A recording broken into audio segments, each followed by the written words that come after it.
Hello, my name's Adam Sear. I'm a ground trainer at Toaster. I only have a small kennels with a few dogs, and I'm probably what you'd call a hobby trainer, really. Kennels in my back garden. A lot of people recently have started to do different things, like on Twitter and different podcasts and everything, to get their side over, our side over, should I say, about greyhound racing and what we do, and the training of greyhounds and the upkeep and looking after the greyhounds. There's lots of highs and lows, obviously, in the sport, and I've decided to do a weekly vlog regarding greyhound training and what I do. Obviously, the bigger kennels do a lot more than I do, because there are a lot more dogs. Like I say, I've only got a small amount of dogs, and it's a bit of fun for me, which I do at home. But it's not easy looking after greyhounds, but we all do it to the best of our ability, and I hide no secrets at all in the way I do things. You know, I mean, I want to let you into an insight of how I feed the dogs. Now, the way I feed is different to many people, and there's no right or wrong in the feeding of greyhounds. You know, I mean, we all do things differently. We all do what we think's best and feed what we think's best, and the same with the training. You know, I mean, I do gallop my dogs, but I'm not a massive fan of galloping. I'd rather them free run.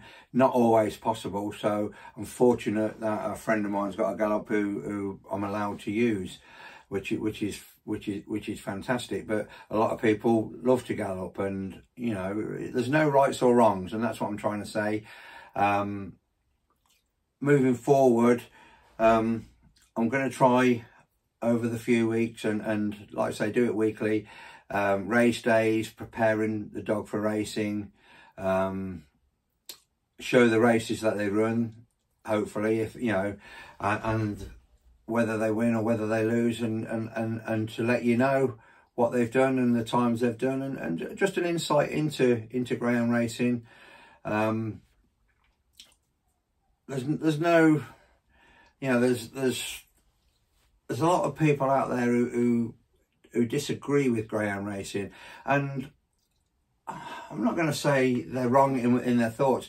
They're not educated in greyhound racing, and hopefully with these new Twitter talks and the different podcasts and everything that people are doing, and obviously, like I say, I decided to do a vlog.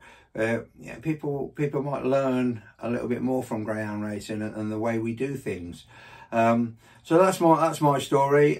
With regards of how I got into greyhound racing, I used to work for somebody in my school holidays when I was younger. Drifted away from it, then got into ownership, owned a dog, became a kennel hand, and the last 8 years I've had my license as a greyhound trainer. Originally I started at Perry Bar, which was fantastic. I loved it at Perry Bar, but the opportunity to move to Toaster came, and I mean Toaster is known as the premier track, and I know it's had a lot of problems lately, and hopefully we seem, you know, the winter was hard on Toaster, really, because it's open to the elements, and hopefully moving forward, a lot of things have been learned and put right, for a think of a better word. But you know, I mean, Toaster's a great place to be, and I've made some great friends there, and I do enjoy it there, and I do enjoy racing there. Fortunately, with the dogs I've got, you know, I mean, a couple of them are good enough for open racing, which is something I really enjoy. Open racing, you know, if I could have a kennel full of, well, everybody would say that, if they could have a kennel full of open race dogs, you know, it'd be fantastic. I do like to go open racing and go to different tracks and test, let the dog test himself against other you know, against top dogs. You know, I was fortunate to have, you know, with Cantua Jack, he ran in the first round of the Derby last year. Now, it's, you know, it's not everything, is it? But it's the first round of the Derby, and for a small trainer who does it from his back garden, to have a dog capable of competing in a competition like that is where I want to be, you know. And moving forward, I want to win. I've won a few open races and some good open races, but I want to move forward and always looking to improve the kennel with the quality of dogs. But I would imagine that's the same for everybody. I mean, you asked the question within greyhound racing, what would you want to win? Well, everybody says the same thing, don't they? Everybody's got the same answer, which is the Greyhound Derby. Everybody wants to win the Greyhound Derby, and that's me included. But will I ever win it? Very unlikely, you know, because I haven't got the quality of dogs or probably the kennel big enough. I'm not saying you need a big kennel, because I think having there's smaller kennels, and there's a lot of good trainers with small kennels, you know. I mean, they go, a lot of the what they call top trainers have got big kennels. Doesn't mean to me that they're the best trainers, because I know a lot of people with small kennels who are excellent trainers. And you know, we'd all like to win the Derby. For me, to win a presentation jacket would be the elite, really, for me. You know, obviously the Greyhound Derby has been won by people with small kennels, but it's unlikely. It's against the odds, really. So to win probably to win a Cat.1 or and win a presentation jacket would be fantastic for me. I mean, that's the way yeah, the sort of thing I would like to, I'd like to, what's the word, achievable thing for me would be to, you know, hopefully win something like that. So what I'm going to do over the next few weeks, and see how it goes, really, hopefully it will take off.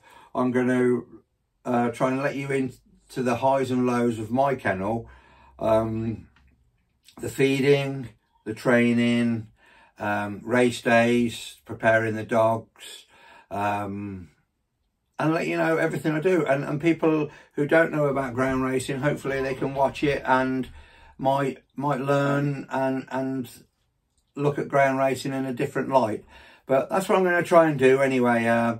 And if it doesn't, you know, if nobody really likes it or whatever, you know, in years to come, when I have grandchildren, they can watch it and say, oh, there's my granddad, what a fool he was. Anyway, that's what I'm going to do, and hopefully we can have some good fun. Out for a Sunday morning walk with the team. We walk every day, really. I'm not a big fan of walking machines or anything, and I'm quite fortunate that where we live, you know, we live in the countryside in a village, so you know, it's easy for us to just walk, and there's lots of nice places we can go. So I'm not a fan of walking machines when I can walk the dogs over the fields. It's nice for them to get out and get, you know, different smells and see different things and interact with other breeds of dogs as well, which is good for when they actually retire from racing, because it's not all a new thing for them. But yeah, we like to get out. Every day we get out. We normally walk in the mornings. Normally walk about 2 miles. Weekends, if we're not racing, like Saturdays and Sunday today, we're going a little bit further. We're quite fortunate that they were quarrying the sand out of the land just down here, and there's some nice ponds there, so we walk around the ponds and back. We've got the horses in the background. The dogs are really steady around the horses. Now they just get used to them. I suppose they see them every day, so they get used to seeing the horses around, but they love it. They love to be out and about. It's a nice sunny day, a bit cold air, but we'll crack on and speak to you soon.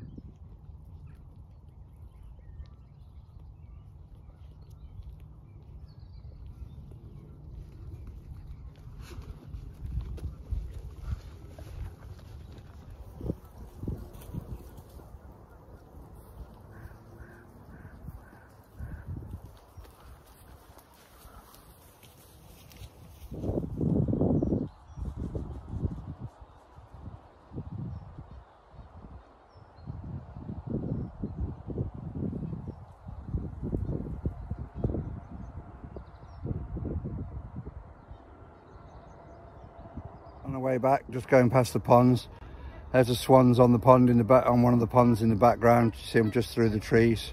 They're here regular, the swans are. In fact, there's all sorts of birds on there, ducks and geese, regularly on the ponds. The dogs have a look, but they don't, you know, they're getting used. They get used to that sort of thing, which is, like I said earlier, is really fortunate that we live somewhere like this.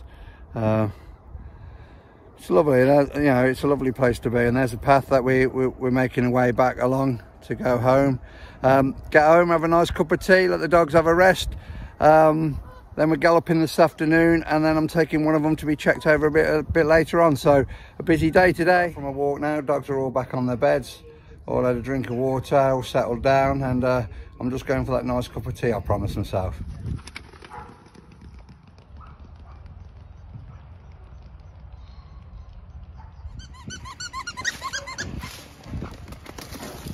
Go on, Dad. Go on, Dad.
To go in 9-4, 3-1, Bubbly Bounty.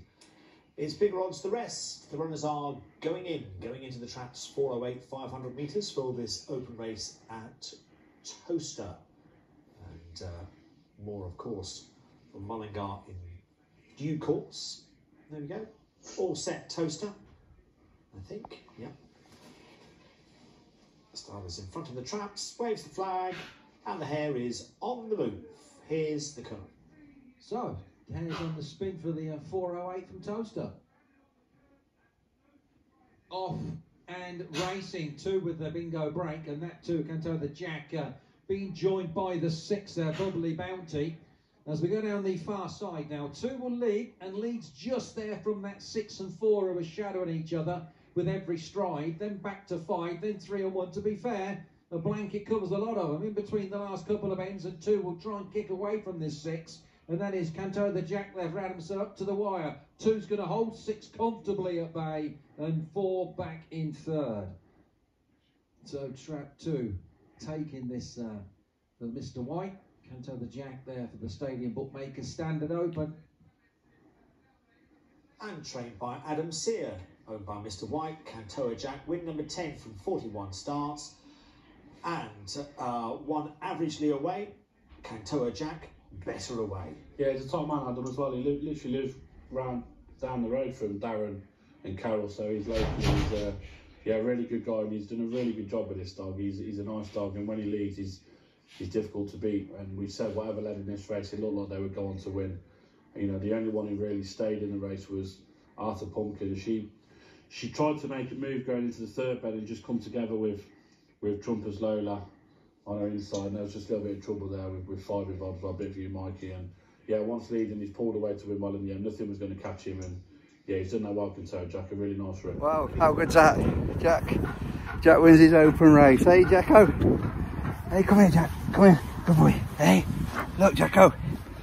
Nice trophy, nice win, fantastic that today. Really pleased.